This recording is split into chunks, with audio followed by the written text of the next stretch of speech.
Are the green dots on? Are the green dots on? Can you actually hear us this time? Can you hear me? I can hear you. Can you hear me? Oh, I can definitely hear you. All right.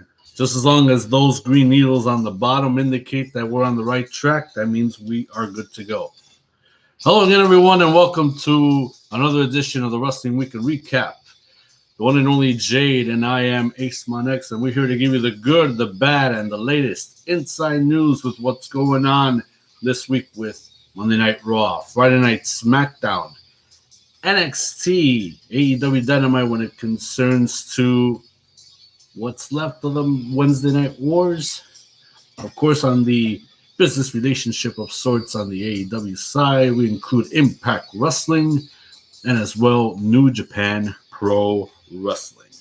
Before we begin, we want to give our disclaimer that everything that is said and stated on this program is only strictly our opinion, and it does not necessarily reflect the views of the platform that we're on or the wrestling companies that we talk about. And now, don't have a cow, man. Oh, before we actually get started, we here at the Ace Armageddon brand and the team here of the Wrestling Weekend Recap, we want to offer our sincerest apologies for the audio mishap last week that we unfortunately suffered. We thought we had everything ready and good to go, but unfortunately everything was put together at the very last minute, and we just roll with it without actually testing everything just like how we would normally do. And we couldn't be embarrassed enough. So these things do happen. It actually happened when we first tried out this idea. So we're no strangers to that. But we actually gave it a test run. We made sure everything ran properly, and it's still running properly because we are seeing it all on our screen. So everything is good to go. But nonetheless, moving on. Even though we had our unfortunate audio mishap cue, we still had people that stuck with us for the following night. Because this past Sunday, of course, Aew Revolution came out on pay-per-view. We mentioned that we would do a live reaction video. And to everyone that has joined us, thank you so much. Everyone that has seen the video afterwards, thank you so much. People that have seen it two or 3 days later and so forth, still thank you so much. We gained another build-up this week. Already 2,800 subscribers. Thank you so much. Please keep it going. Please keep it strong. You guys watching those old school wrestling videos obviously means a whole lot because those were the best of the yesteryears of wrestling. As far as Ric Flair and the Four Horsemen go, the NWO, the history of Sting and WCW during the 90s, and other wrestling tips that I have on this channel. Obviously, that's for all of you. And we appreciate that you have watched and stuck around. You like the videos, you've commented on it, and because of that, you have subscribed. Here at the Ace Armageddon brand, we couldn't thank you enough so much. It really means a lot to us. We appreciate it with the heaviest of warm hearts that we have. Thank you very much. Keep it going. We appreciate it. All right. As we are talking about AEW Revolution, Jade, the latest statistics came in that never have I imagined. Already 2 years that All Elite Wrestling has established itself to be one of the most popular yet thriving companies in existence today. The records have been pulled in and reported that the buy rate for AEW Revolution recorded 7 million. I repeat, $7 million. Can you believe that? And supposedly, these numbers hasn't been seen like this since 1999 when it came to the WWF pay-per-views at the time. and haven't seen this type of recorded numbers since when it comes to pay-per-view buy rates, excluding WrestleMania, obviously, because WrestleMania, it's its own entity, obviously still under the WWE banner, but WrestleManias are like Super Bowls. They're like NBA Finals, the World Series, and so forth. So obviously that's something separate. But, never have I thought that, this pay-per-view for this year in 2021 had the largest buy rate so far for AEW. So obviously this was huge, and it is indeed because, the card to me was massive. It had very interesting matches, as well as if it would have been really, really strong and it would have went at a higher rate, they would have went out on top. But unfortunately, they suffered a botch at the end of the match of the main event of Revolution. So that is a major minus. But AEW did everything that they could within their power to stick to the story, do it kayfabe wise, and still AEW Revolution was just right off the chart, Jade. And that just goes to show the power of the fans, because it was you, the fans, who wanted to see pretty much the fresh new stars, or pretty much see established faces in a different predicament, because that's pretty much what separates AEW from, well, and in this case, I'm going to say the established brand that is WWE.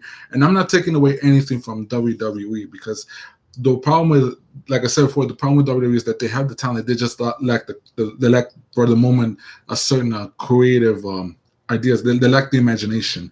But pretty much what drew fans to last Sunday's Revolution, pretty much it just all came together. You mentioned the matches, pretty much the talent. This is where pretty much we're seeing first faces come in, because we saw last Sunday, we pretty much see the stateside debut of Maki Ito. We saw Paul White make his debut on AEW Airways, and pretty much the shocker was the word, because the word of mouth was spreading that someone from WWE was defecting and signed to AEW, and we just confirmed it last Sunday when the instant classic of sorts, Christian Cage, well, it's still Christian to many fans, confirmed that he has also signed with AEW and has proven it last Sunday at Revolution. But pretty much all of the other side, it integrated also with the grudge matches, the tag team matches, the title matches, and pretty much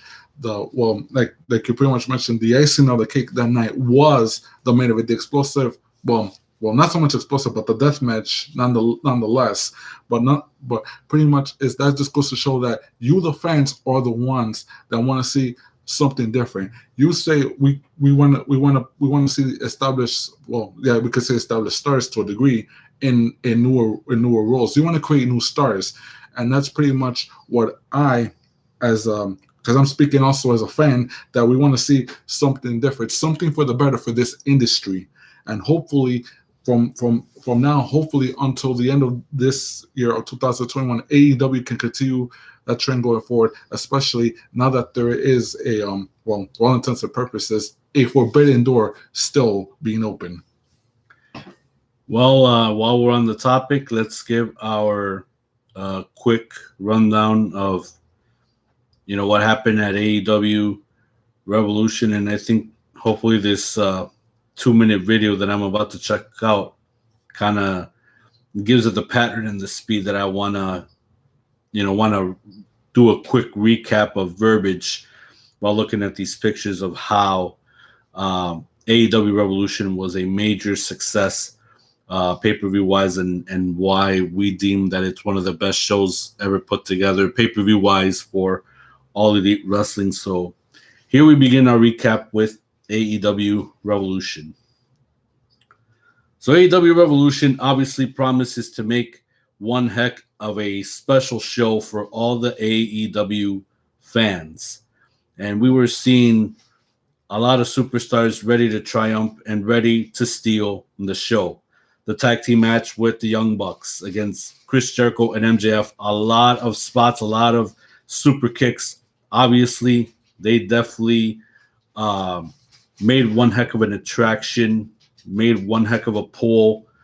MJF, Chris Jericho, obviously they were doing their stuff to make sure that the Bucks were off the rockers, but one way or another, you cannot demise, you cannot put down the brothers when they work beautifully in sync, and they have definitely done everything within their power to show why they are deservingly the AEW World Tag Team Champions.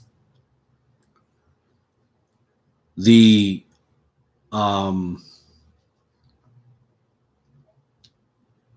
Casino Tag Team Battle Royale. I was already lost there. I'm trying to grab my words. I'd be losing these things. The Casino Battle Royale, the tag team match. Numerous tag teams in and out. We couldn't have been amazed by how the sequence was turning out, but the finish to it all, it was just simply amazing, simply captivating, and like I said, I couldn't believe my eyes watching the last remnants of players that were left in that ring. We were seeing Jungle Boy, we were seeing Phoenix, going in and out of the ring, flying around, and obviously laying it all out for the chance to get a shot at the AEW World Tag Team Champions. Now, Jungle Boy, obviously the last one representing Jungle Express.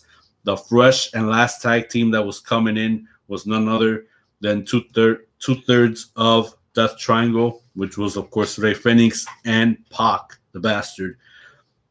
After all it was said and done, Death Triangle had the advantage, and they win to get a shot at those tag team championships in the near future. Ryo Mizunami and Hikaru Shida for the AEW Women's World Championship. My goodness, this was, like they said, 10 years in the making. These two women had history. They had a plethora of unique moves as they were giving it to each other back and forth, all for the benefit of competition. Even if it meant to get a little dirty, they would have to go that route. All for the richest prize in the women's division, and that was the AEW Women's World Championship. Hikaru Shida proved once again why she is deservingly one of the best champions that there is, why she defends that championship gracefully every single night, night in and night out. The tag team match between Miro and Kip Sabian going up against the team of Chuck Taylor and Orange Cassidy. Now, unfortunately, Miro and Sabian had a plan in mind. They decided to go against Taylor and Cassidy backstage before the bell rang to have the upper hand, and obviously it worked in their favor, but Cassidy and Taylor, they were not going to stand down. They were not going to be put down. They had to give it all in this fight. They had some really good shots. They had some really good spots there and there, but at the end of it all, Miro and Sabian came out the winners.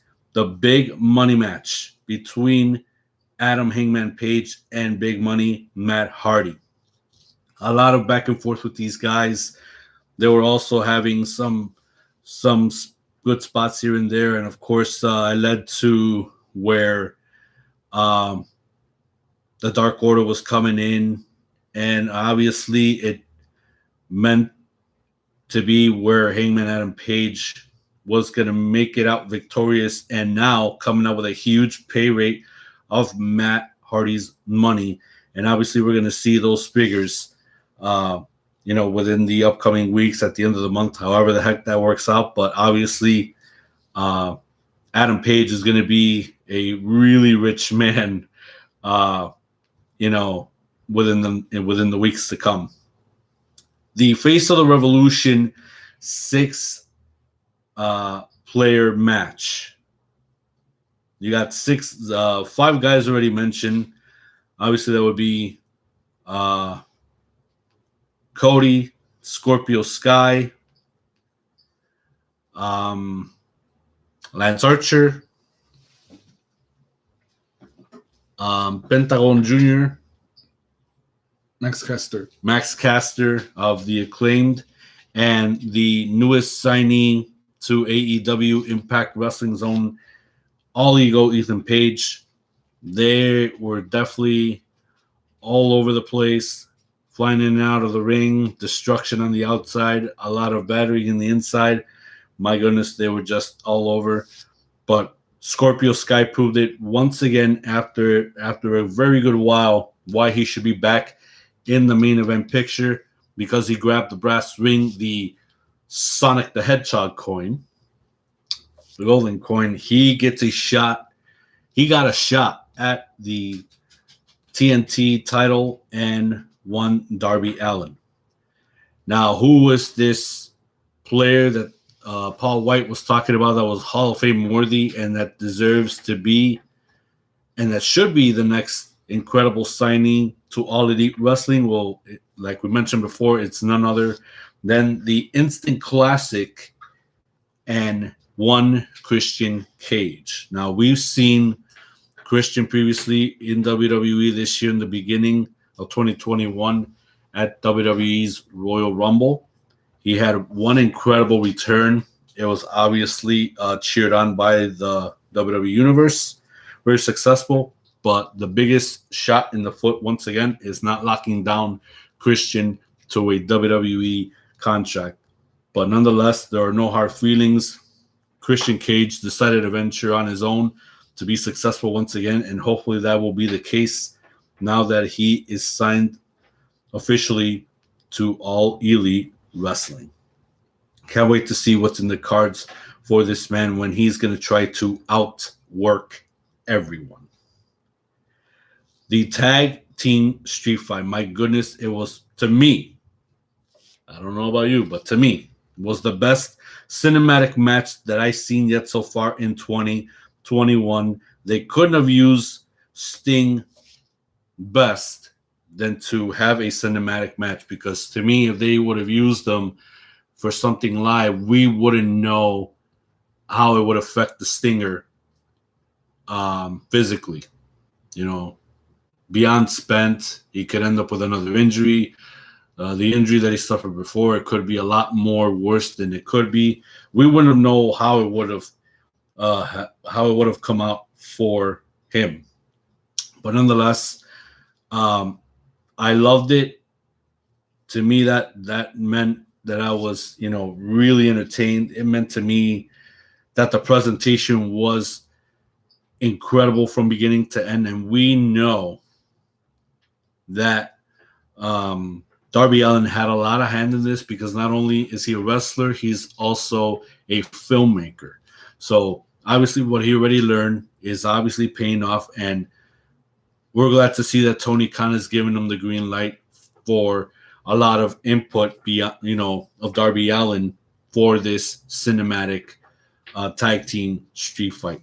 So hats off to Tony Khan, hats off to Darby Allin, the Stinger, Brian Cage, and Ricky Starks for making this one heck of a match that is going to be talked about for years to come. It was an incredible return for Sting to come and fight in this match, but hopefully we will see an in-ring return from the Stinger sometime soon, at least one time when it comes to AEW. But nonetheless, one of the best cinematic matches that I've seen ever.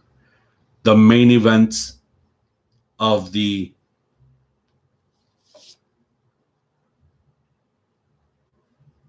barbed wire exploding death match. The AEW World Heavyweight Champion Kenny Omega going up against the former champion Jon Moxley. We just couldn't believe our eyes and hearing with our own ears everything that has went down with these two guys, having to go to so many sides for the ring to have exploded the way that it have. And until the Good Brothers got involved, it was obvious that Kenny Omega was in it to keep that championship on his side, to show Jon Moxley who was boss. Nonetheless, it was brutal, in so many forms that we just Never seen this type of match in the United States. It was 25, 30 years ago that something similar like this has taken place. But of course, in Japan, those matches were a lot more brutal. Obviously, a lot more than what we witnessed this past Sunday. All to the point where Kenny Omega was being Moxley so bad that he wanted Moxley to end up in the ring, no longer moving, and until the bombs detonated. But Eddie Kingston came out and was, panicked and worried for dear life over Moxley because, despite that he's an enemy of Moxley's, he's also a friend. So I guess frenemies, if that's the term. He came into the ring and obviously shielded his body, Moxley's body, with his own body until we received the unthinkable, the major dud. And if you've seen the live reaction video to what we acted, here is what we have said. That's it. That's it. Which is what we stated in the video. If you don't believe us, feel free to check out the live reaction video. But nonetheless, that was AEW Revolution. Still one of the best pay-per-views we have witnessed in 2021 for All Elite Wrestling. Now, speaking of pay-per-views, I say about more than a half an hour ago, we just witnessed, and even though we haven't talked much about Impact Wrestling lately, but we felt that this one had to be to some degree important, as far as the business relationships go. Sacrifice took place not that long ago. We did ended up seeing it because we felt that the main event was too important, and besides, it added massive proportions to it as well. We watched almost the entire card, but because I was at one point where I had Impact Plus, and it didn't have exactly what I was searching for, which was exactly the timeline of the Main Event Mafia and Impact Wrestling episodes. Same thing with the Aces of Eights. They didn't have that timeline in Impact Wrestling episodes, but they had the pay-per-views and all of that. So how in the heck can I actually follow a timeline according to how it's all sketched out, how it's all played out, when you don't even have those two pieces of timelines that I think were important in TNA's history, in Impact Wrestling history? Main Event Mafia was the best thing that ever happened. Same thing with the Aces of Eights, or the Aces and Eights. Immortal, obviously another copycat of the NWO, but I still watched it anyway.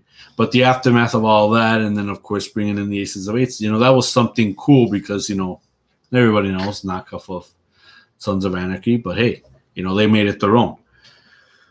But I was still watching the Asylum, but then I already grew bored of having to watch the rest. I mean, not the Asylum part, because obviously we were watching the inception of NWA TNA, and then when it just became simply TNA and all that. So then I gave it up, but I still had paid off the annual subscription. So even though they stated, watch Sacrifice on Impact Plus, obviously they're not going to give it away for free. You either got to pay the I think $7.99 a month, or the full year for $71.99. So I already paid the full year. I think I only got maybe 3 or 4 months left on it until I renew. So that would be up to me if I want to renew. But I still have it intact. So I had a little bit of difficulty trying to watch the pay-per-view until I actually, finally got it online. It was nothing of Wi-Fi or Ethernet lagging. No, I mean, our signal was strong. It's just their feed to having to kick in for us to literally watch it.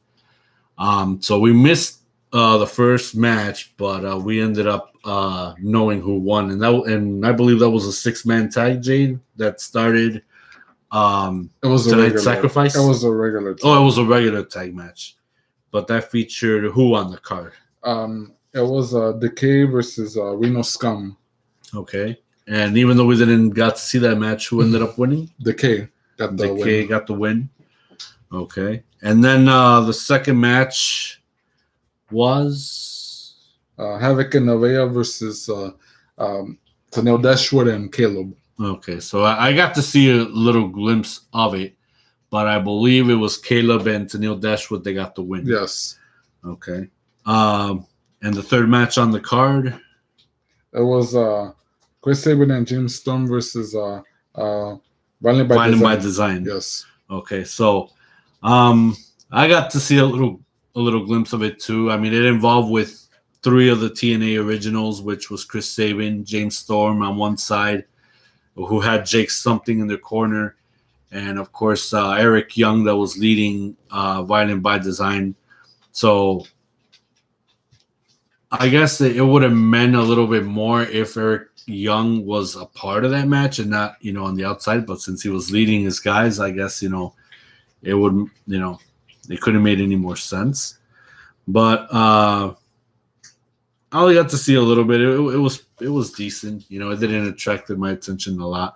And who ended up winning in that match? Violent by Design? Yes, Violent by Design. Okay. The next match would be Eddie Edwards versus Brian Myers. Okay, Eddie Edwards versus Brian Myers. I didn't get to see much of it. I only heard loud from the audio because I had it blasted turned up. But I believe Eddie Edwards won the match. Yes, because I did heard. Hernandez was the hired hitman for Brian Myers. While Eddie Edwards had Matt Cardona on his corner. So obviously Matt Cardona was there to balance the scales, so to speak, and make sure that, Brian Myers then got away with with a cheating win of what sorts. So Eddie Edwards ended up winning the match nonetheless. Yes. Okay. And the following match after that would be? Jordan Grace and Jez versus 5 Later for the Impact Knockouts tag titles. Okay, now I can definitely talk about that because I viewed that match with a keen eye. Jordan Grace. I already heard about Jordan Grace. She's a really good athlete. Obviously, she got the chance to embellish herself in Impact Wrestling. She's just super phenomenal. Great athlete of a woman. I'm glad she's there. What can I say about Jazz? I mean, we know Jazz, from her time in ECW when she was really kicking men's ass there.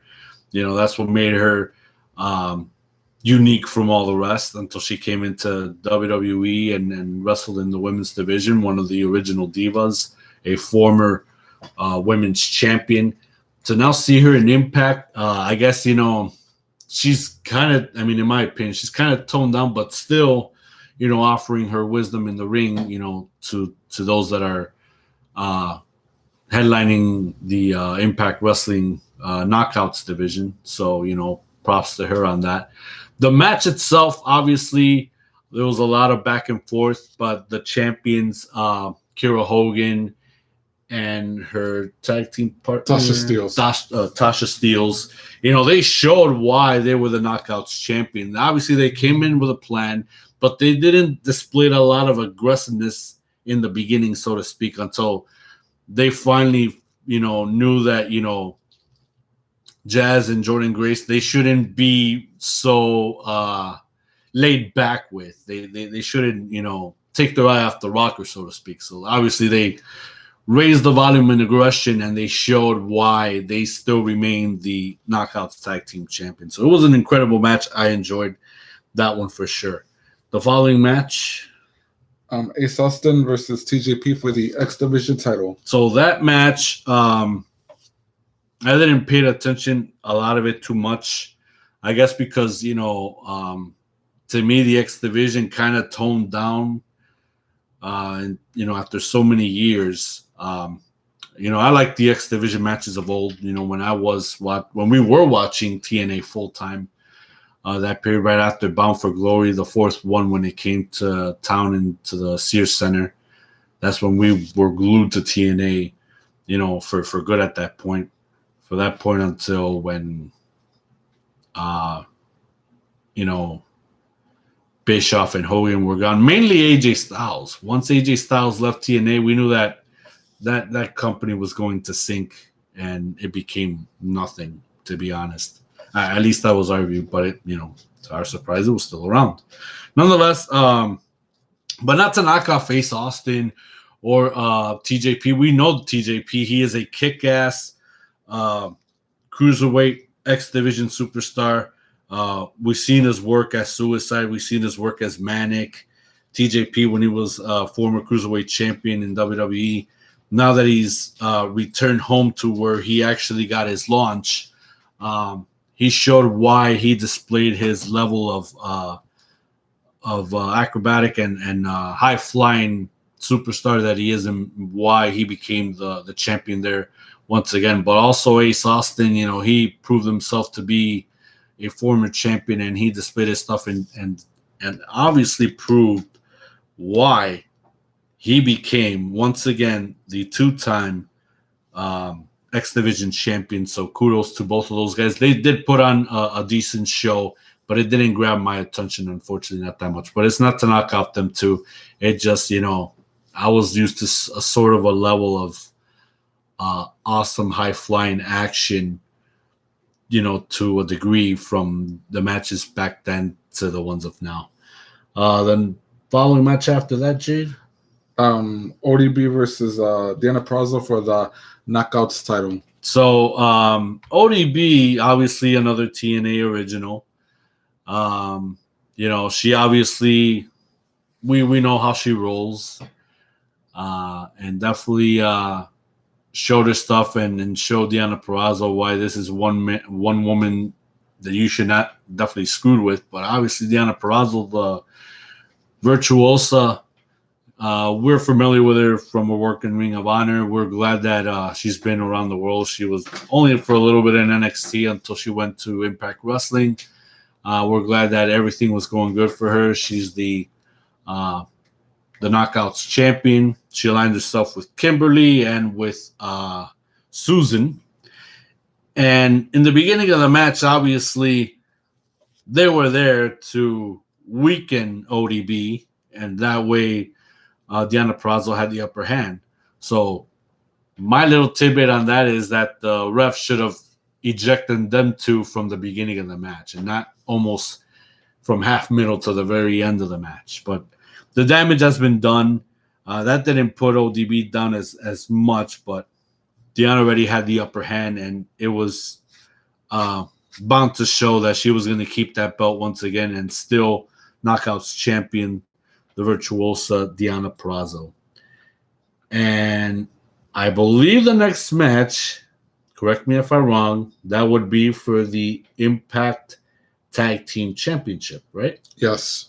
That would be the Good Brothers against New Japan Pro Wrestling's Finn Juice, the duo of Juice Robinson and David Finlay.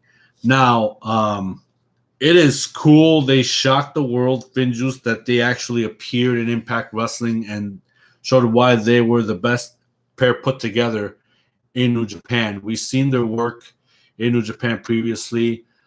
They had their losses in the beginning until they started piling up some wins, but they were a pair just barely on the brink of trying to see what they can do to mesh up together and actually bring some dynamic action, and obviously just show why they were the best pair put together. Obviously, they showed some of that nostalgia that we've seen last, because we didn't, unfortunately, see much of them in these last 2 to 3 years. Good Brothers obviously showing why they were the best tag team in the world, why they won tag team championships around the world. They're just the best pair as well put together. Luke Gallows, the Big LG, and Machine Gun Carl Anderson. Just great to watch and very a dominant force, no doubt about that. But to our surprise, Finn Juice, very determined team. They tried to shut down all the stops that Good Brothers were putting in their path. And ladies and gentlemen, we have seen the changing of the tide, and we have new Impact Wrestling Tag Team Champions in Finjuice. So we don't know if they're going to take those belts to Japan. Obviously, they're going to defend them in Impact Wrestling or wherever they go. But yeah, the shocker is they defeated the Good Brothers. They have defeated the Good Brothers. Oh, did I mention the X Division title that it changed hands? No, I didn't. And yeah, I'm sorry about that. Ace Austin defeated TJP and became the new X Division champion as well. My apologies, guys. But it's just that I'm getting hyped up leading to the main event because that's what we originally wanted to see. Because I felt that the main event is such a huge deal. Unified championships, plus what's gonna be the prize for the victor at the end of that match. So bottom line is Moose, the TNA World Heavyweight Champion, against Rich Swann, who holds the Impact Wrestling World Title. Whoever wins this match will get a future shot at Kenny Omega and quite possibly, the AEW World Heavyweight Championship. So knowing that's what actually got us to watch Sacrifice specifically for that match. Jade, I couldn't believe my eyes what we watched. Moose, Rich Swann, they put on one freaking presentation of an all-out match because the stakes in this match were just out of massive proportions, and they gave it everything that they got to one another. They sure did, and I pretty much Moose will do everything he could to pretty much claim the top of the mountain at Impact. If it meant, say, that he had to hold 2 belts, he could have done that, and he gave it all. But unfortunately, through all the tenacity, through all the determination, throughout the drive, Rich Swann, he gave it up. So he pretty much took every opening, and he pretty much outlasted Moose to become the unified TNA Impact, if I could call it that, World Heavyweight Champion. Some crazy spots that we witnessed. I mean, Moose was obviously, maiming and torturing Rich Swann almost throughout the entire match, but Rich Swann contained himself until he couldn't contain himself no more and just let Moose have it. It was a back and forth type of match. It was incredible to watch nonetheless. But Rich Swann, at the end of it all, he became in history the first unified champion. So I guess I would like to call him the TNA Impact Heavyweight Champion of the world. So now, him being a unified champion and representing Impact Wrestling, he will get a future shot at Kenny Omega and I believe the AEW World Heavyweight Championship. But we now know the reason why, because they want to resume this so-called Mr. Belt Collector character side of Kenny Omega. So obviously they wanted to bring that out, but they kind of I guess regressed on their plans a little bit, or they took a pause before something like this could happen. So now, with that said, they're going to resume to get back on their master plan for Kenny Omega and start collecting all these championships. So I guess the TNA belt, the Impact belt, could be the next ones for Kenny Omega to get and achieve and to hold and show off why this guy, being the scum of the earth, to be this incredible wrestling champion. After seeing such a clinic of a match between Rich and Moose and pretty much captivated us, but pretty much what I want to see, and I'm pretty sure all of you can attest to this too, because ever since the beginning of this year, when we saw the shift of sorts between AEW and Impact Wrestling. And so far, the only faces that we've seen on AEW television representing Impact as a Good Brothers. And quite frankly, I'm saying this from deep inside, my heart, my soul, my opinion only. The angle should have meant more. And now that Rich Swann pretty much gave his all and proved himself again, now that he is the TNA Impact Unified World Champion, pretty much, let's put it this way. Kenny may have survived Jon Moxley at Revolution, but that does not mean the target is right off his back. So hopefully from the end of March or pretty much leading up to Revolution, I would like to see Rich Swann eventually come on AEW Dynamite, do everything he can to get under Kenny's skin, because after what took place at I guess no surrender or whatever started in January, that's where everything all started.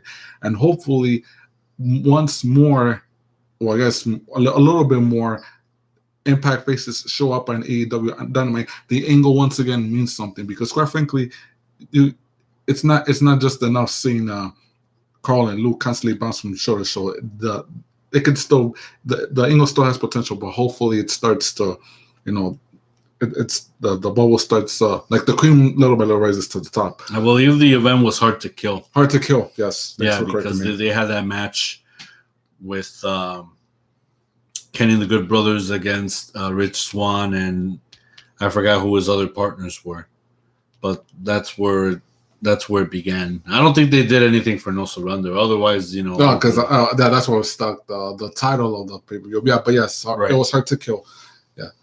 Yeah, it was definitely Hard to Kill. And while we're on the subject of Kenny Omega, of course, we're gonna start with AEW, and obviously, Dynamite again this week had a very strong showing. I forgot what the numbers were, but Dynamite did overall defeated NXT in the ratings yet once again. After coming off of AEW Revolution's success pay-per-view wise, but the issue is the dud. The dud heard around the world, seen around the world, because of course, in Jon Moxley's words, Kenny Omega may be a badass son of a bitch, but yeah, he sucked ass when trying to build a dud bomb. I mean, those weren't his exact words, but that's where it was all stemming around at the end of that match. But nonetheless, Don Callis, Kenny Omega, and the Good Brothers, they came out, and obviously, they want to take responsibility for taking away such moment from us, the fans, because they felt like they don't have to deliver such massive finish, that they could deflate some sort of momentum at any time that they want and please. So cows can kiss my ass for that. And but yeah, so the actual words, I mean, you gotta hear for yourself. Even I find the freaking promo to be like, oh, if only I would have been there, I would have crossed over the freaking barrier, get in the ring, and want to smack the hell out of Don Callis, that freaking jackal of all jackasses. But yeah, here we go. I'm sorry, but I guess you're not gonna get to hear from the brand new signee of AEW, because in case you're new around here, new signee, Kenny Omega, Don Callis, and the Good Brothers, we call the shot around here. We take what we want, and then we take a little more. So we're taking this time for ourselves. And as I sit here, I stand out here next to the greatest wrestler who ever lived, next to the god of professional wrestling. And now, Kenny, I stand next to the king of the death match, Kenny Omega. Yeah, with the Good Brothers' help. Understanding. Kenny, on Sunday at Revolution, it all went according to plan. Not everything.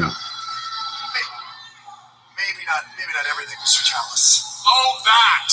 You mean the explosion not heard round the world? Is that what you're talking about? The little sparkler routine?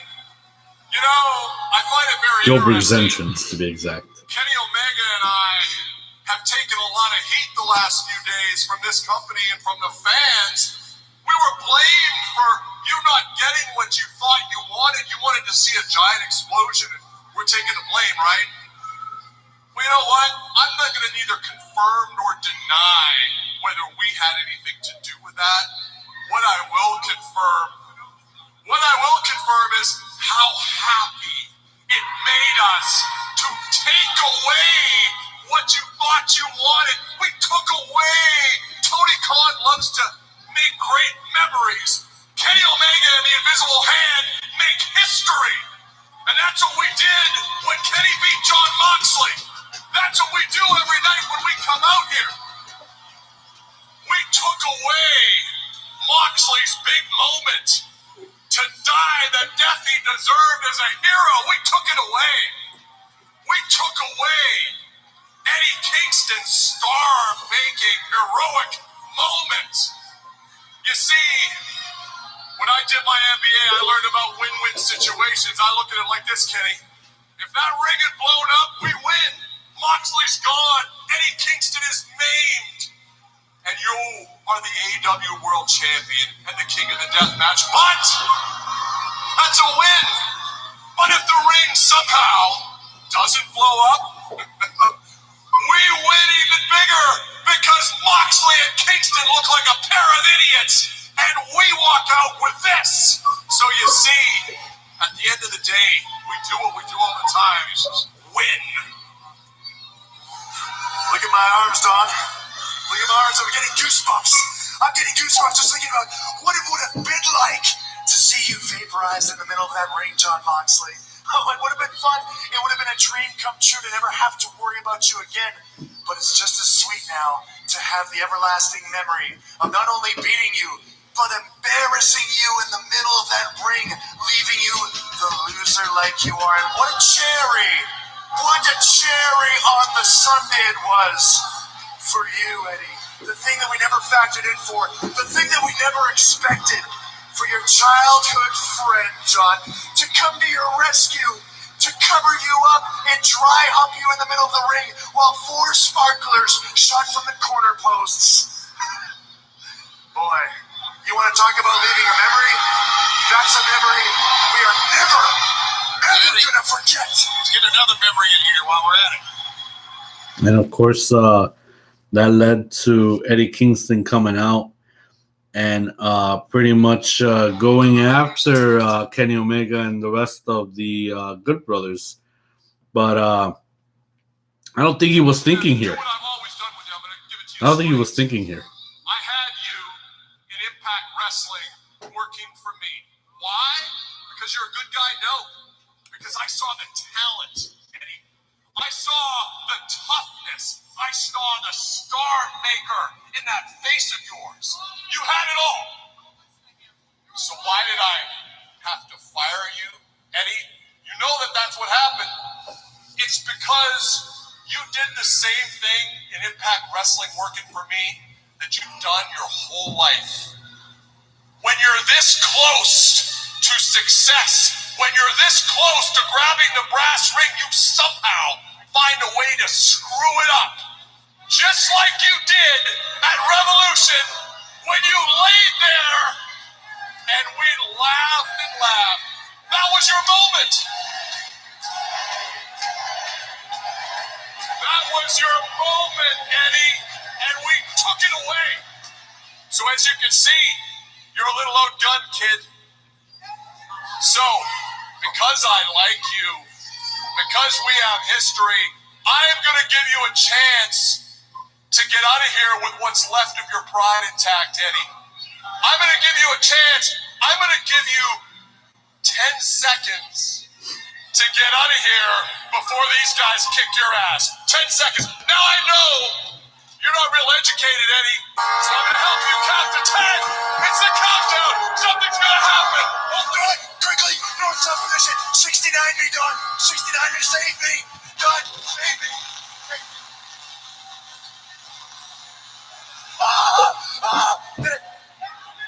sorry. Did I blow up? Oh, I almost passed out there. I had flashbacks to the time I got detention in grade school. I got all woozy. You standing in the middle of this ring with the world champion, the best wrestler that ever was, looking like a joke, with 3 guys, 4 by my count, that can kick your ass. What do you hope to accomplish, Eddie? He doesn't break character. Look, he's still looking like he wants to hit me. Well, you want to hit me? You want to hit the champion? Well, guess what? Guess what? This is your big chance. First one's free. Take your best shot and see what happens to you. See what happens, Eddie. You're not going to do it. You don't have the balls. You won't touch me. You wouldn't get touch me. He shouldn't have dared him.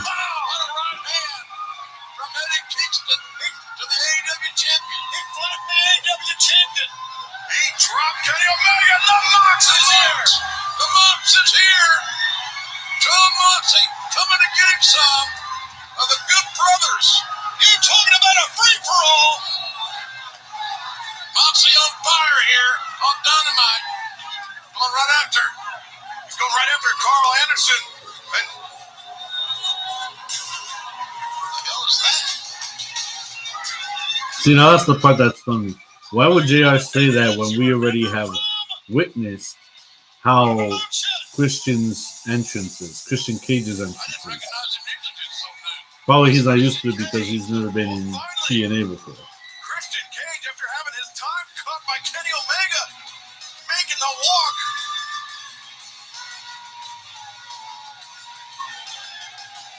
Well, there's one good way to get noticed here.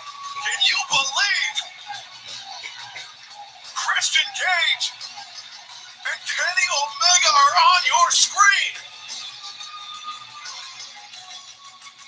It's absolutely incredible, Excalibur. Look how slowly he approaches the world champion, who, by the way, was knocked on his ass. The plot continues to thicken here tonight on AEW Dynamite.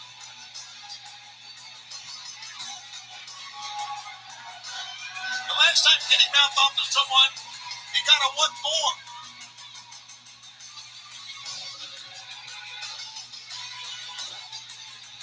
And again, I'm sorry we didn't have a chance to do that interview. Oh, he's already scanned. What's this? Now, where did Christian Cage's loyalties lie? Maybe one of the more disingenuous handshake offers of all time. He's a disingenuous person. Christian Cage is a veteran, a successful veteran. Oh! Omega trying to cheap shot to no avail. Oh, look at that! Don Callis for the Omega the safety. Well, she was going to get dropped head first by Christian Cage. Don Callis once again having to intervene to allow Kenny Omega to walk out of the ring intact. You're right, JR. He's going to drop him on his head. And now look at this. He picks up the world title belt. He's got it in his possession. You know the AEW Championship is on the mind of Christian Cage. It should be on the mind of every man and woman in this company. Well, we didn't get a chance to hear Christian Cage speak tonight, but I think what we got was even bigger than that. I think we got to witness what Christian Cage's intentions are ever since he's locked eyes onto the current AEW World Champion, Kenny Omega, Jade. He's obviously gunning for the AEW World Heavyweight Championship. Now, wouldn't you agree that this would be a dream match of sorts for every fan around the world? You got 2 Canadians, pretty much. Christian Cage and Kenny Omega. You know, who wouldn't say that this would be so many years in the making? Who wouldn't say that this is a dream match of sorts? Because you got a top international star against another top international star. And here they are in one place and one place only, AEW, and only they can make this dream match come true. After what we saw last Wednesday on And then on my and clearly it got really hectic because obviously Don Callis and his cronies they were just soaking in the from last Sunday's Revolution, and clearly they just clearly like to egg on John Moxley and Eddie Kingston more and more.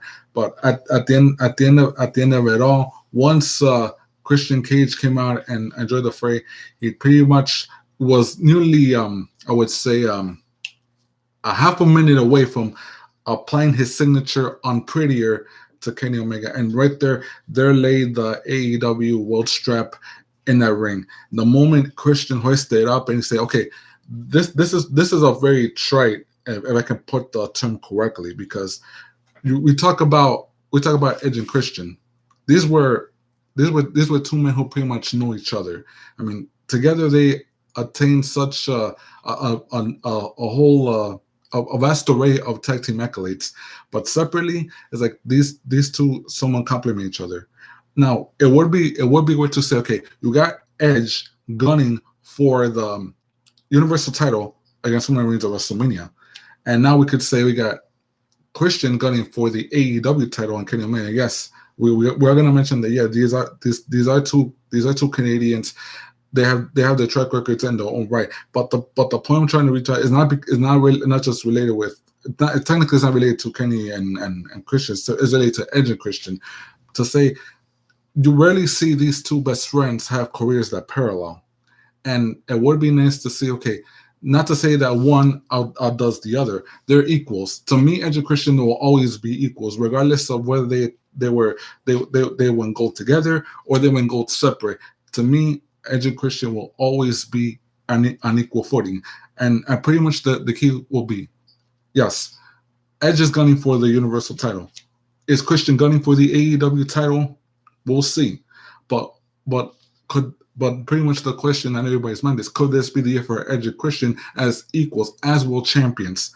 We'll find out in the coming months. But nevertheless, like every year before, Kenny Omega has a target on his back because yes, he may have Christian to worry about. Now he might have Rich Swann to worry about. What can happen this year, because the possibilities are endless. There's so many answers to a lot of questions. That is true, and yeah, Kenny Omega for sure is a marked man. He's got Rich Swann on his. He'll have Rich Swann on his back. He'll have Christian Cage on his back, and so many others that Kenny Omega just won't know what the heck to do. But don't forget, he's still got that ace in the hole. He's still got the Good Brothers with him, and the help of that no good jackal of jackasses, the Jackal. Of course, you know what I'm talking about. Don Callis. Yes. Nonetheless, even before John Moxley and Eddie Kingston came out, they actually broke it down on why Eddie Kingston came out and saved John Moxley. That I gotta hear one more time because, to me, this explanation from these good friends, got enemies, and now they are equal as frenemies doesn't happen, and don't hear that type of explanation every day, if you know what I mean. Folks, here it is. The big explanation everyone wants to know about. It's a little embarrassing, but, I'm me. When I went in that ring and I covered my friend thinking there was going to be this big explosion and all these fireworks, I caught a flashback to the last time I had this anxiety. Last time I had this kind of panic where I couldn't breathe. And that's when I was sitting in a jail cell getting ready for court. And I had the guards walking back and forth telling me, we're going to take you to Rikers, boy. We're going to take you to Sing Sing, boy. And everything went black. That's what happened. Go ahead and make fun of it. Call me a coward, less of a man. I'm not speaking for you, and I'm not speaking to you. I'm speaking to those that understand where I'm coming from. Kenny! You think this is a video game? Look at the heat. That's what I felt in that ring. Look at these hands. I didn't scar them up playing video games. You think you're the Joker? You think this is funny? No, I don't think he was joking. I think he was really going to try to No, there's no way. I I think he really wanted he wanted to blow. I like that, but I think he really wanted to blow me up for sure. I don't think he's that nuts. Look, I don't know who paid for that bomb. I hope Impact definitely did. You know that. Impact paid for the bomb. That makes perfect sense. Let me ask you a question. When that bomb came in the mail, did it come in a box with big bold letters that said Acme on it? I made more explosive volcanoes in 4th grade science class. What the hell was that? Look, I had an explosive barbed wire death match live on pay-per-view, and all I got was this lousy t-shirt. It is a cool t-shirt. I didn't win the world championship, Ken. You were the better man that night at Revolution. But I did get the drinking buddy back. I knew that wasn't you, man. I knew that wasn't you out there. You know? Well, Untitled does crazy things. I know you. I mean, you could have came out, a little bit earlier. I was getting the crap kicked out. It's been about 18 minutes by 3 guys, but now I'm on pay-per-view. I gotta get my eyebrows done. I gotta put my Timbs on. You know my style, B. You know my style, man. It's 1998 forever in my head, B. I can't look bad on pay-per-view, man. I'm glad you didn't get blown up and everything. Thank you, same. Even though I wanted to see a bomb go off, Yeah, a lot of people did though. Look, Kenny, good brothers. If you're gonna flash a weapon, you know this. Mm-hmm. You better use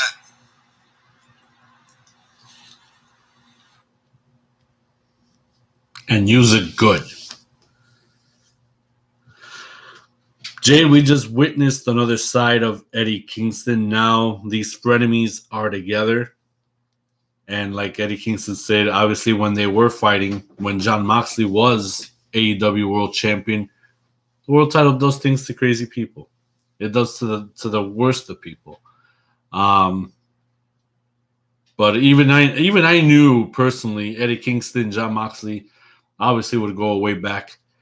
But now that Eddie Kingston has stepped out of his comfort zone and showed that he has this side to him, that he cares for Jon Moxley and his safety and his own well-being. He even sacrificed his own life on the line at AEW Revolution, which is something that I never thought I would ever see.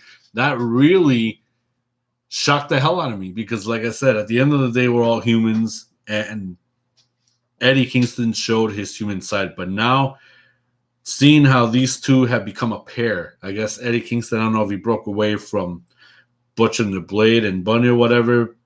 If I think they have, because also what happened on this past Wednesday, Matt Hardy have acquired Butcher and the Blade and Bunny to be a part of his crew, his stable, his faction. I think they came up with a name of their own as well, but I forgot what it was called.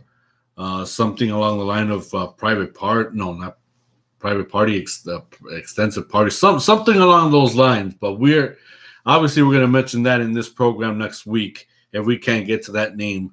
But there is one name that we definitely got to talk about, and that's MJF's new faction. But to close this segment of Jon Moxley and Eddie Kingston, I can't wait to see how they are going to function as a team. I believe that once they debut, this is going to be one team that nobody in that tag division wants to with. There's a saying like this, man. When history speaks, it speaks, because that's what it's all about. Because John and Eddie, they had history. They know each other. They bring out the best of each other. Sometimes as friends, they bring out the best of each other in opponents, because they know each other from top to bottom. And sometimes they say they say the enemy of an enemy is a friend, because now that, because of what transpired last Sunday at Revolution, it looks like for now, and I'm not saying completely, but for now, John and Eddie pretty much mended broken fences and want to unite against Don Callis, Kenny, and the Good Brothers. But pretty much what we're seeing right now is that little by little they start having a certain degree of sense to say, like, we're not friends, but we reached an understanding. But we'll see where things go between Jon Moxley and Eddie Kingston in the coming weeks, to see if they will to some degree rehash a friendship, or an alliance, so to speak. No, so we will definitely stay tuned to see what Eddie Kingston and Jon Moxley are gonna bring out of their new view of them being a pair, and see where this pairing is gonna go as they have Omega and the Good Brothers in their crosshairs. Now, another thing that happened on Dynamite, and then we're going to get to the quick recap of the matches that we witnessed, which were some were good and very decent matches, of course. What happened with the Inner Circle War Council? Obviously, unfortunately, MJF and Chris Jericho did not complete the task of defeating the Young Bucks this past Sunday at AEW Revolution to acquire the AEW World Tag Titles. So, could there be some type of a downfall, some type of a dissension? Is there going to be some fingers pointing when coming into the Inner Circle as they have this War Council meeting? You know, what could be the things to expect in this thing as the Inner Circle are in the ring all at one time, just to talk about what happened on Sunday and what's going to be the future, certainly for the Inner Circle. You know, one thing is for sure, once we witnessed that, it wasn't all that pretty. So Jericho obviously had a lot of things to say when it came to what happened this past Sunday and what could be the future of the Inner Circle. Needs to change their course in the middle of battle. They have a war council to decide the best possible way to continue on in the combat, and that's what we're doing tonight.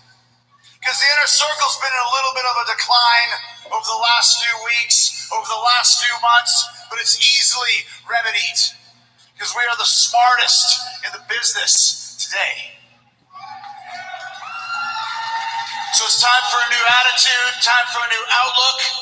Maybe even it's time to introduce a new member into the Inner Circle. Whoa, whoa, whoa, whoa, whoa. Chris, with all due respect, I really don't think we need to add a new member, Chris. Matter of fact, quite the contrary, Chris. If I'm being honest, I think maybe it's time we let somebody go.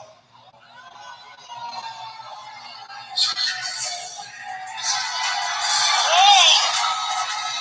I think business is about to pick up.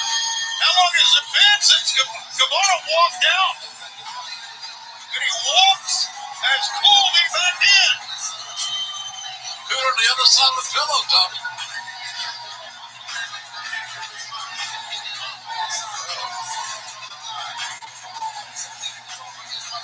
Great ovation for Sammy Guevara's return. But what does he have on his mind? It's a shock on everyone's face in the Inner Circle, if I can read that correctly. Wow. Wow. Look who's here. You remember his name, right?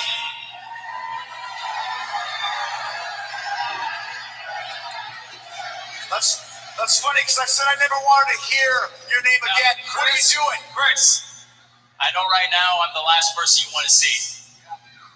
I know that. I know you're not happy with me, but I need to show you something. I need you to see this. Oh, sure. Listen, you got a lot of guts showing up here after what I said, and I meant it. Sammy, you're dead to us, man.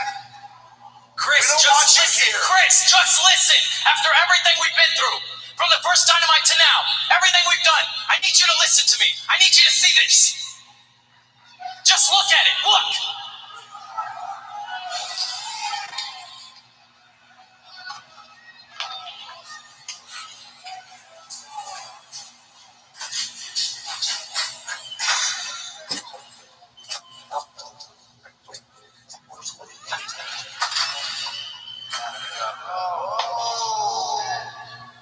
Tonight's the night, boys. We have been talking about this for months. I think we all agree it's time right now for some new leadership in the Inner Circle. I think we all know what that should be. Tonight we cut the head off the snake. Tonight, Chris Jericho, a nice little bit. What do you say, boys? Okay.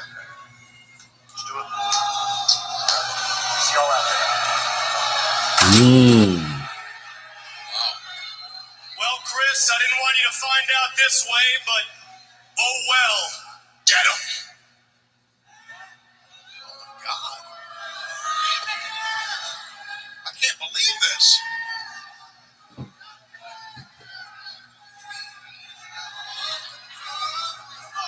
They're outnumbered here, guys.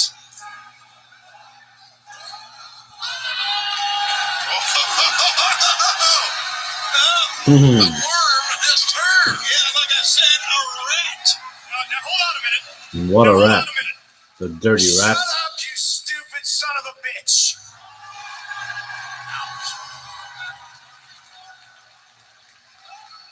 You really think we don't talk to each other every single day, huh? Huh?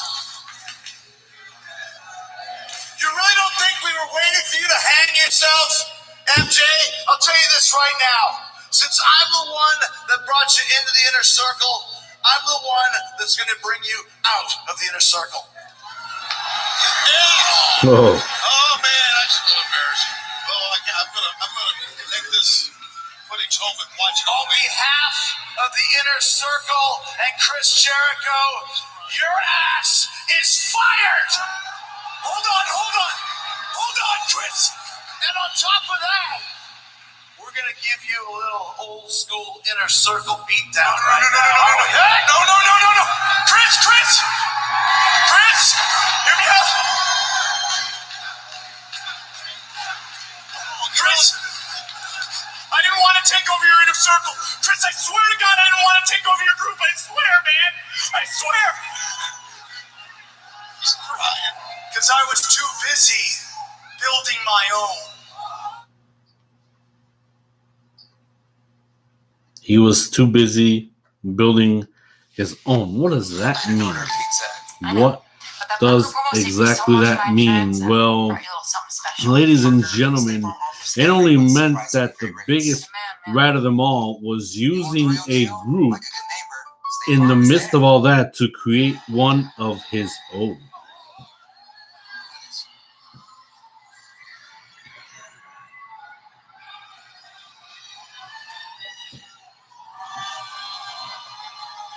Oh my God! It's MTR Wardlow. It's Sean Spears and Tully Blanchard. And they've got him surrounded. Oh, The fight is on. Oh my God! Bones are breaking. Bones will be next. And look at this, the chairman, Sean Spears he's got Sammy Guevara. Oh no! no. God! Sammy went face first, right through that steel chair. And look at It Wardlow just gave me pushing the on shivers Jericho. to see that. And the thing that kicked all this off, Dax Harwood just smashed a bottle over the head of Jake Hager. Hager is down on the outside. Oh, more handcuffs. Harwood and Spears handcuffing Ortiz and Santana. They're treating like Ortiz and Santana like animals. Oh, yeah, I'm telling you, I hate to say this, I really do, because he's no good. He's a turd, but and look at MJF just perched up on the top rope. He is a shrewd. Yeah, but this turd is flying so damn sky high. He was enjoying what he was seeing. Chris Jericho. Wardlow's the big money, I think, in this whole deal. No. Ooh. I never thought that this is the last thing I thought we were going to see MJF get his ass kicked. And then this happens? But look at this now, FTR. Picking up Santana and Ortiz. They got him handcuffed. The pile drivers with their hands be restrained. They both were handcuffed. Nothing they can do. It's nothing but brutal. His career is shortening. There's absolutely no call for this level of oppression. When men are handcuffed and cannot defend themselves. God, this is TR with MJF. This is mind-blowing. A whole hell of initials, boys. And they're on the wrong side of the page for me. And they got Tully Blanchard with them. And Wardlow. And Wardlow. Someday we're going to be saying Wardlow's name first. Well, John Spears hungry. He's going to hit him with that. Oh, the Dynamite Diamond! Right in the head. The cheap shot with that diamond ring. This is beyond comprehension. I mean, it is. Let's face it. Chris Jericho, the Inner Circle, got outsmarted. Yes. Now look at that. It opened him up. That ring opened up his forehead. And not many men can outthink Chris Jericho, but somehow he was going for the pin, and then Wardlow, but no, it's Jericho, thinking if the hip steps on his foot. Now totally plants with a baseball bat. That's an ugly picture. No. Jericho bleeding. Yeah, pulling up on that. Oh, my God. This is a... Oh! Right in the ribs. They're not done with him. Oh! Getting the bat to the face of Jericho. They are completely wiped out. Sammy Guevara with the chair. Jake Hager with the bottle of champagne. It's in Antenna and Ortiz. The Inner Circle has been completely decimated by MJF and this new organization that he has created. The Inner Circle has got the... What the hell now? Now what?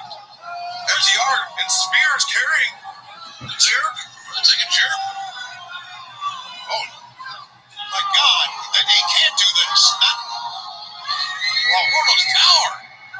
Picking up Jericho with... And bloody Jericho. Powerbomb from the stage through a table, and the concrete floor has broken his fall. He's a bloody mess. His face a crimson mass here tonight in Jacksonville. Well, there is a new faction in town, boys. Led by MJF, FTR, Sean Spears, and Wardlow, and Tully Blanchard. A deadly combination you're seeing right there before your very eyes. Here live tonight at AEW. MJF just created his new faction, Jade. From what I understand, even though this Wednesday on Dynamite, MJF is going to make this group official, known as, wait for it,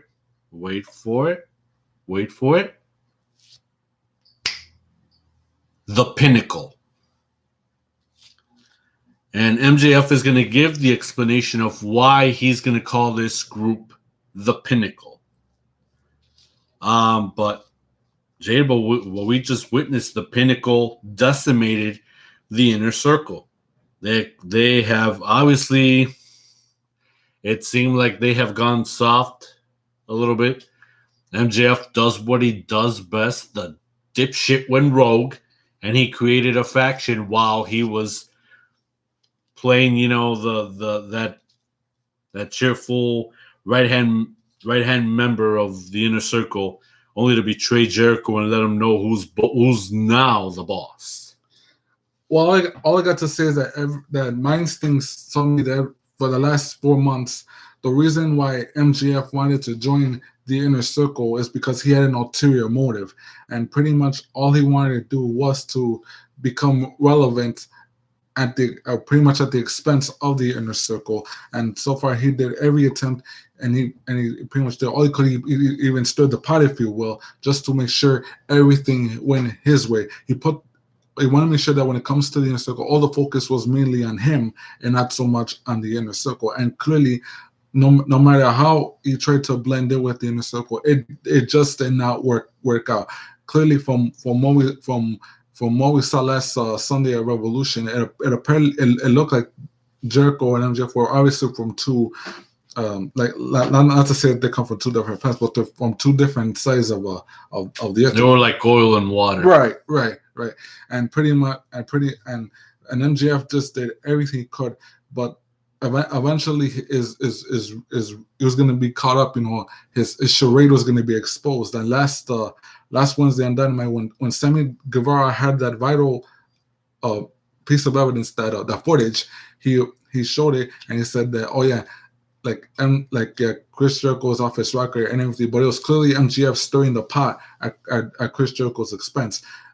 But clearly you cannot blame the rest of the circle. You cannot blame Sammy Guevara nor Jake Hager nor Santana Ortiz to turn on MJF, because they clearly knew where the power lied, and that was with late champion Chris Jericho. So that left MJF no other choice to say, if he cannot be the top dog in Inner Circle, he had no choice but to create a group of his own, which is why I guess this was pretty much in the works, which is why he pretty much talked to Wardlow and said, let's align ourselves with Sean Spears, FTR, and Tully Blanchard and form our own group, because eventually, ever since 2019, the Inner Circle has been pretty much one of the premier factions that newly ran roughshod in AEW. Could there be a changing of the guard? Could there be a new heel faction that say, let's take over business? The Inner Circle is pretty much history. We'll find out this Wednesday on Dynamite. What this means to me is, like I said, Inner Circle's gone soft. So the newest aggressive faction in town is obviously MJF and his group known as the Pinnacle. To me, you got the best heelish sons of bitches that you can ever put together. You got it in Sean Spears. You got it in FTR. Wardlow as your second right-hand man. You can't beat that. You really can't beat that. And obviously they showed it to the Inner Circle, who's really the top hombres right now, who's really the Machiavellian sons of bitches that always have been, but now compiled as a collection of heelish superstars. My goodness, they are going to run roughshod over AEW, because I feel Kenny Omega and the Good Brothers, they're on their own, nothing to do with what they got. They got their own plans, obviously, but MJF and the Pinnacle, obviously, they're gonna start off. They already started something great, to be honest. MJF is escalating as high as he can to be the top and best heel that AEW has ever seen. And I hate this guy with all my guts, and he is doing a very good job of me hating him so much, because that is what he's clamoring for. He don't care. He doesn't give a shit. You deal with it. You know, that's the message that he's trying to send. And now with his new group, the Pinnacle, man, they're gonna go to an all-time rise. Just like how the Inner Circle was heading at that point, now it's going to be taken over by the Pinnacle. To me, the Pinnacle is the version of Fortune. Version 2. If everybody remembers Fortune, the version of Fortune, the version of the Four Horsemen in TNA, that was AJ Styles, that was Beer Money, and that was Kazarian, right? Yes. And of course, that was narrated by Nature Boy Ric Flair, and that was led by the phenomenal AJ Styles. Of course, there were others that wanted to join the fray, like Desmond Wolfe, which is Nigel McGuinness. Fortunately, he hanged around associated with, but never really made the cut. So now, this version, the Pinnacle, like I said, version 2 of Fortune, narrated by the Hall of Famer, Tully Blanchard, led by the man who is leading their men to prominence, MJF. Can you believe that? My goodness. But yeah, those were the best segments that came to fruition in AEW Dynamite this week. Of course, there were matches that took place in segments as well, like the 6-woman tag that featured, let me see if I remember this correctly, Maki Ito, the Beast, the Native Beast, Nyla Rose, and Dr. Britt Baker, as they took on the team of Ryo Mizunami,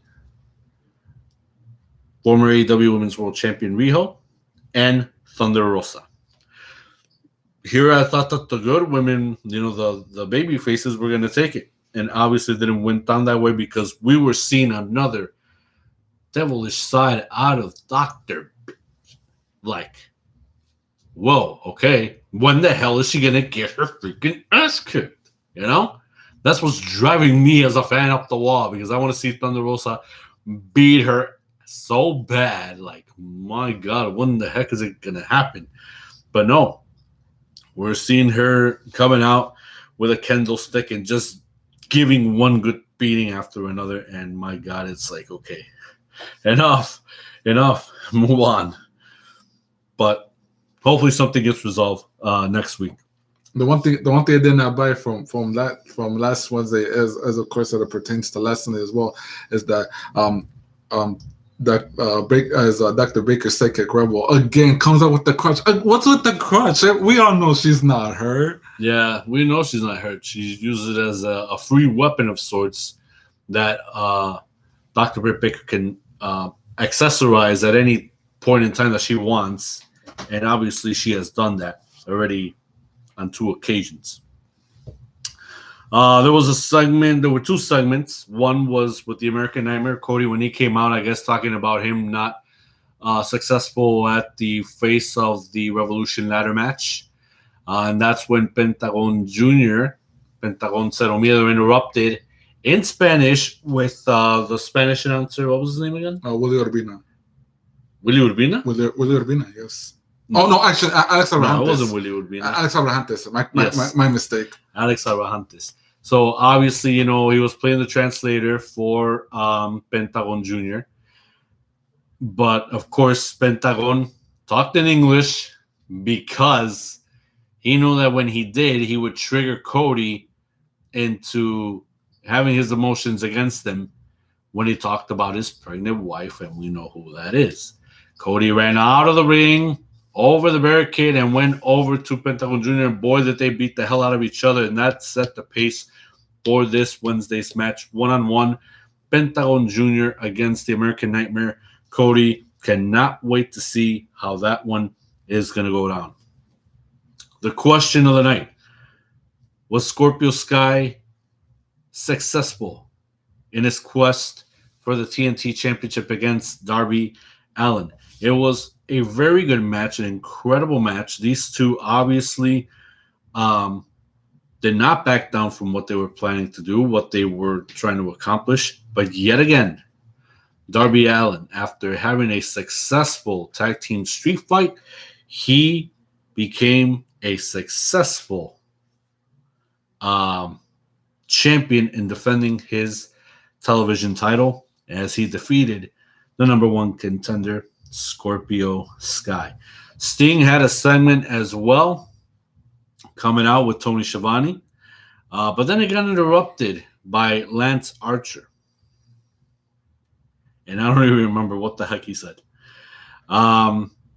Chuck and Orange Cassidy, they had a really cool promo, because in the background, obviously, they had video games. They had arcade games, pretty much. So just to get to the point, they were asking Miro and Kip Sabian, how about a rematch? But this time, let's involve, I guess, video games, arcade machines, and whatnot. I guess their next match, they wanted to have it in an arcade place. Me as an arcade lover myself, I mean, I don't own any arcade machines, but I mean, I grew up, playing arcades all my life. Imagine how much damage these four can do to arcade machines in one freaking establishment. That'll piss me off, because it's like, dudes, what the hell are you doing? Arcade machines are really hard to find nowadays, especially if they're in good, solid mint condition. For the arcade lovers that want to acquire these machines, if they love to, to repolish them and refix them, to have them as part of their own collection, or to have them out on the market and to sell them, to me, that would be a complete waste, to be honest. Unless this was a collection of their personal own, of any of these four, and they put it out there on the line to get damaged, then okay. But if this was in a location where, all these machines are going to get wasted and all that, well, then that is like hundreds of thousands of dollars going to waste, because these pieces of machines, wood can be actually, easy to, do your own when doing, side art cabinets and doing the marquees. But inside of the gut of the machine, the screen, the board, where it's got the chips, the sound and everything, the acquiring of the hard drive, and those lights, to put in the quarters, everything of those machines, little by little, by every detail. Those pieces are really hard to find unless if you know of someone, or unless if you know of a website in internet land that you can actually access to get pieces for your arcade machine. So me as a fan, it's like I would love to see that, but at the same time, it's like if you're gonna damage a Mortal Kombat arcade machine, if you're gonna damage a Street Fighter, Ninja Turtles, anything that I grew up playing, it would be like, oh my god, that would be like eating me up inside, man. So, but at the same time, like I said, can't wait to see how Miro and Kip Sabian, since they are video game lovers in real life, how are they going to answer? And then I don't even know if Miro already gave an answer. I got to check in his YouTube channel to see if he actually did give a response to Orange Cassidy and to Chuck Taylor. Well, that was their segment, of course. And yeah. And of course, Ethan Page, All Ego Ethan Page, made his debut for AEW Dynamite. He had his one-on-one with Nightmare Family's member Lee Johnson. Ethan Page was extremely successful in his debut match. And that was, of course, AEW Dynamite. And we will talk next about NXT because we're almost just running out of air from what we're at.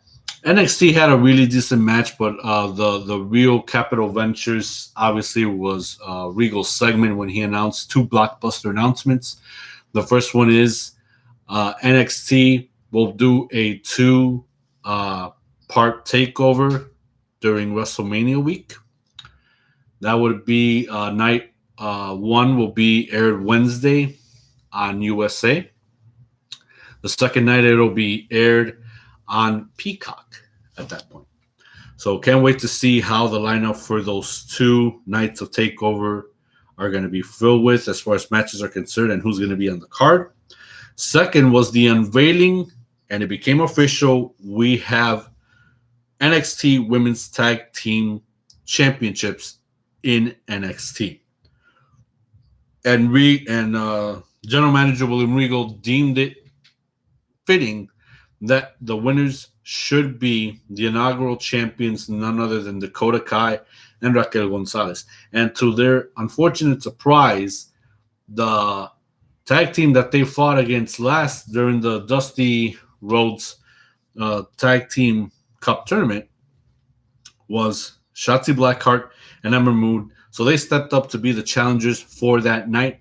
It was an incredible match. They had a very, very good, decent match, a lot of back and forth actions, a lot of determination between these two teams. But at the very end of it all, Shotzi Blackheart and Ember Moon, they became the new NXT Women's Tag Team Champions. Congratulations to them, but most importantly, congratulations to Dakota Kai and Raquel Gonzalez. They go down in history as the first inaugural NXT Women's Championships. But of course, it wasn't a total loss because once Raquel Gonzalez was defeated, of course, her partner Dakota Kai as well, all of a sudden, Io Shirai steps in backstage and tells Raquel Gonzalez, I've been waiting for you. So that means there's going to be a NXT women's title defense down along the line.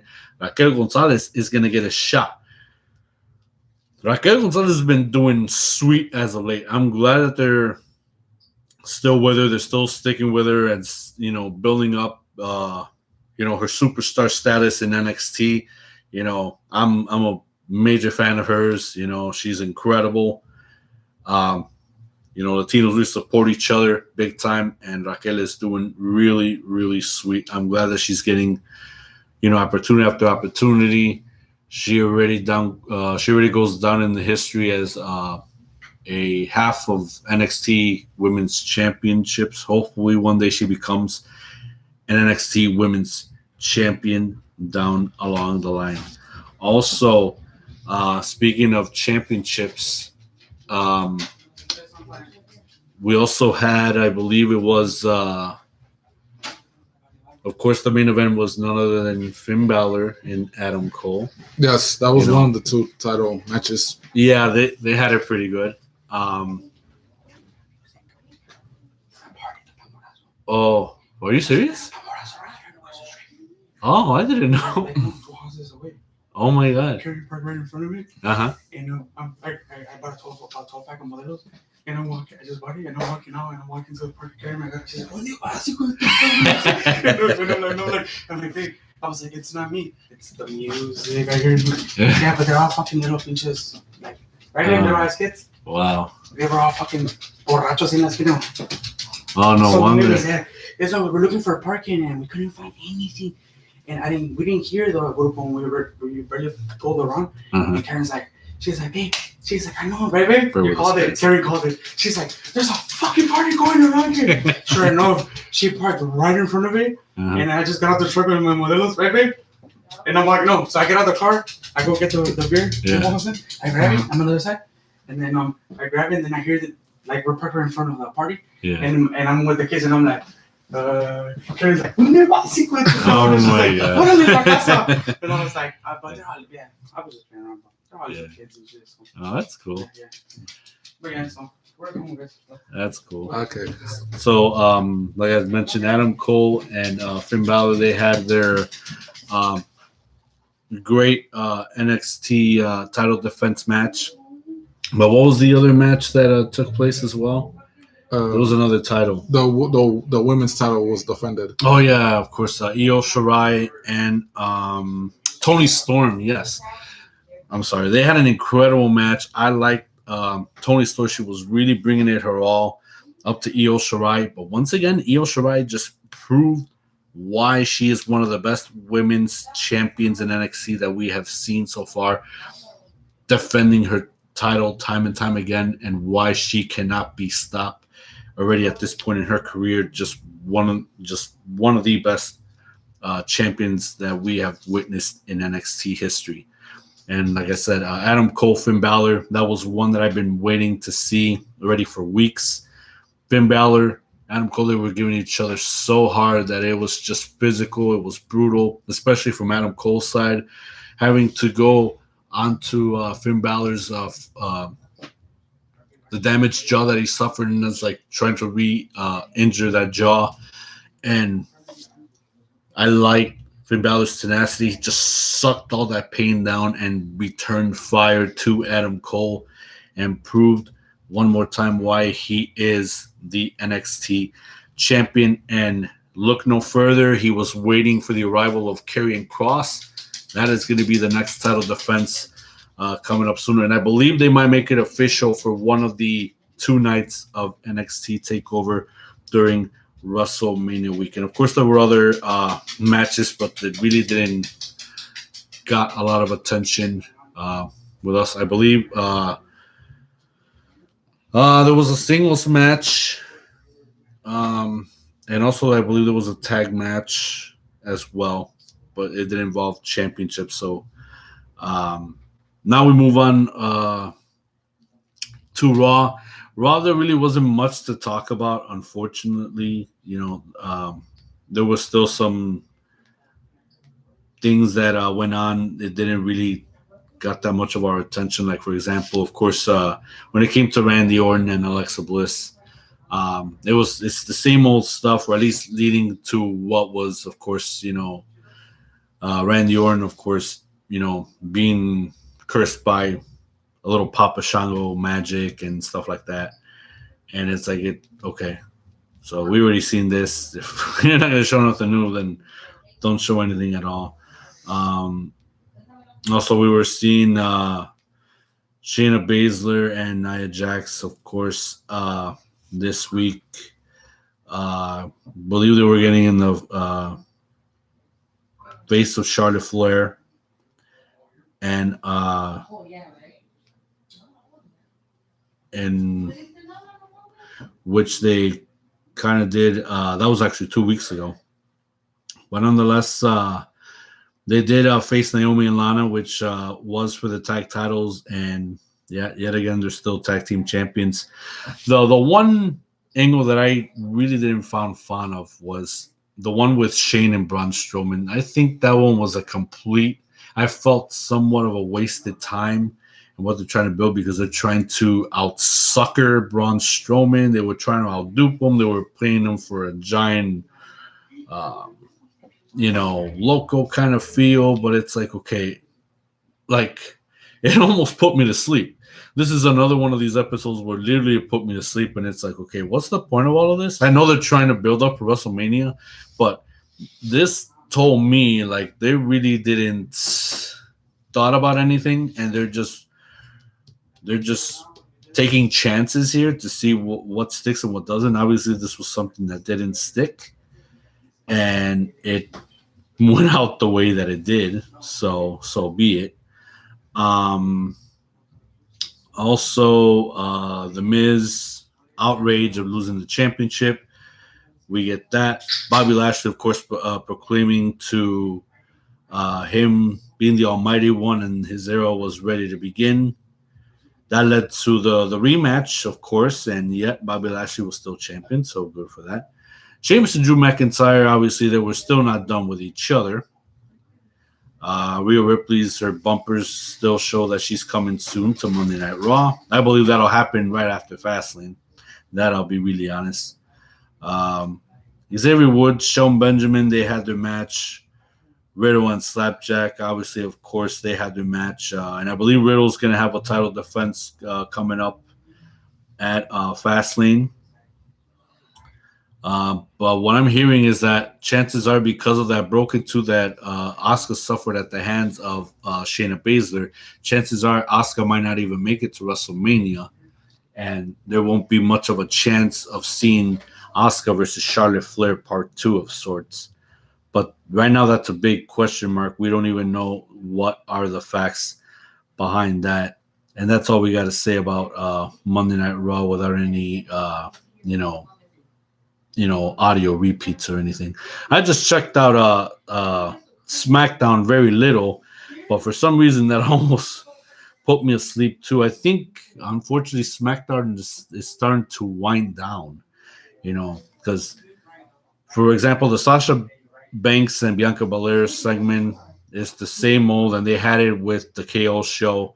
Same talk of the last 4 weeks. There's nothing fresh and new. I know they want to start building a little bit more up towards after Fastlane, so I can understand why it's getting bland right now. But the interest for me and for that match is starting to tone down, to be honest. Zayn and Corbin are still picking at each other, to see who gets a shot at Big E. But Big E obviously got decimated one more time by the Nigerian athlete in one Apollo Crews.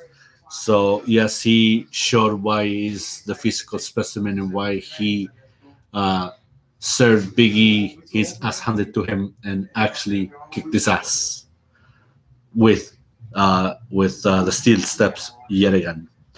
Cesaro and Murphy, they had a match again. I don't know why. They should have just left it alone. But obviously it was the purpose of Seth Rollins stepping in and decimating Cesaro the way he did. Now, obviously, the show had the man from Somalia, Reggie, like a freaking yield sign all over the show. They took him on a shopping spree, and it looks like Nia Jax is playing. I had that term earlier. What was it called? Like a sugar mommy. She's the one with the money, and she's paying Reginald whatever he wants to get with new suits and all that. I wish I had a sugar mommy like Nia Jax, to be honest. That's when Nia Jax is really, really hot. Obviously, Shayna Baszler, don't care for it. She was all over her with her cell phone, like, okay, this is boring. Why the hell am I here? I should be somewhere else, and all of that. But in this part, I just wish I had a sugar mommy like Nia Jax. That's when she's really cute and hot and all of that. And she thinks that Reggie is still adorable. Yeah, the man from Somalia, on the important note, how the show opened up, obviously, Edge came out, Daniel Bryan as well. Obviously, they had that conversation or the showdown of words between passion and determination. So, obviously, there's something intense between the two men leading to the contract signing that Daniel Bryan and Roman Reigns were going to have. And all it seemed was just pressing verbiage buttons at Roman Reigns because Roman doesn't feel that Daniel Bryan should be the challenger to go at him for the Universal title, especially coming up for next Sunday not this Sunday, but the next at Fastlane. So Daniel Bryan, with all of his verbiage and everything that he had to say, my goodness, he was just pressing on those words until he coaxed Roman Reigns to sign that contract. And he was just pointing out how he pretty much made Jey Uso tap until that got Jey Uso infuriated, knocked over the table, right over the rope to the ring, and he was just, oh, you should have said that, Uso. It's like, I can't take no disrespect. It's like, I think we should have a match. Make it official, Pierce. We should have a match to see who is going to be not the special referee, but the special what was Mike Tyson's position? Enforcer. Yeah, like enforcer. A special enforcer for the match between Daniel Bryan and Roman Reigns at Fastlane. So obviously that was a good idea. Edge thought it was a good idea because he came out after and said, yeah, I think it should be me and Jey Uso for that championship, and one of us we'll see who will be the special enforcer for that match at Fastlane. So obviously Adam Pearce made it official, and that's what we're going to see coming up this Friday on SmackDown. It will be Jey Uso versus the number one contender for the Universal title at WrestleMania, and that is the WWE Hall of Famer and rated R superstar Edge. And that's pretty much it. That's pretty much our entire recap. But yeah, I think WWE is doing a major letdown for SmackDown. They got to pick up the pace, hopefully, by this last SmackDown before Fastlane. Obviously, Raw is still, I think that's going to be a lost hope if they don't do some stuff once after Fastlane, because they still had to have on glue for Bobby Lashley and Drew McIntyre, especially for Randy Orton and his angle with The Fiend. Obviously, those are the two draws for Raw. There's really nothing else. SmackDown, I believe that in order to make one heck of a mega main event, instead of having Edge versus Roman Reigns, I think Daniel Bryan should be another factor, because this is only drawing more Daniel Bryan into this picture than having him fizzled out. So no matter how this picture is going to affect for Fastlane, I believe that Daniel Bryan is going to be included a whole lot more than being fizzled out of this picture. What do you think? I as much as I hate to say it, I couldn't agree more. Probably Daniel Bryan could be add more to the Universal title picture, possibly at WrestleMania. But nevertheless, all I got to say is that yes, Fastlane is next Sunday. Right now, WWE is, well, as much as I hate to say it, they're making one mistake after another. And if they want to make sure that they pull out all the spots for WrestleMania next month, if they want to bring eyeballs to Fastlane, pretty much they have to find a way to spice up their rosters on both brands. Find some put the talents in plausible storylines and matches, because all the cards are for WrestleMania. We're probably not gonna know what's gonna happen for WrestleMania possibly until next Monday Night Raw. But nevertheless, the focus right now is this coming week. They had to put the pieces together. We're pretty much almost on the home stretch for WrestleMania beginning next Sunday. Pretty much from now until tomorrow and beginning next Monday. Now is the time to finally put the pieces to the direction where it should be. And another piece of latest inside news, of course, if people don't know, the WWE Hall of Fame will be reinstated this year. They will celebrate Class of 2020 and, of course, Class of 2021. It is mentioned this past Wednesday on the segment The Bump. The first inductee to the new class will be none other than one of the pioneers in the Divas division back in the Attitude Era and post-Attitude Era, none other than Molly Holly, former WWE Women's Champion. Can't wait to see who will induct her. Can't wait to find out which other members of Class of 2021 will be included, besides, of course, celebrating and acknowledging as well the NWO, Batista, the Bella Twins, JBL, Davey Boy Smith, and others from Class of 2020. To me, that is happy news that the WWE Hall of Fame is going to be returning this year, and that's going to happen Tuesday, March 6th. It's going to be airing on Peacock. So if you haven't got your subscription to Peacock, why wait? Do it now, because I believe this year's Hall of Fame is going to be celebrated double. It's going to be jam-packed. And how is it going to be when WrestleMania comes, when you celebrate these two classes for Friday and Saturday? I believe that they should do it as so. WrestleMania for Saturday, acknowledge the Class of 2020, and for Sunday, acknowledge Class of 2021. But that's just my opinion. But more talk about the Hall of Fame next week on this program of the Wrestling Weekend Recap. And that is it for us. Thank you very much for joining us for the one and only Jade. I am Ace Mon X. We will see you next week here Saturday night. And until then, stay safe, mask up, peace and love worldwide. Have a good night, everyone. And don't forget to set your clocks an hour behind. Until then, Forward. Forward. See, I almost lost the screw there. But yes, that would be an hour forward. Until then, have a good night, everyone. We'll see you next week.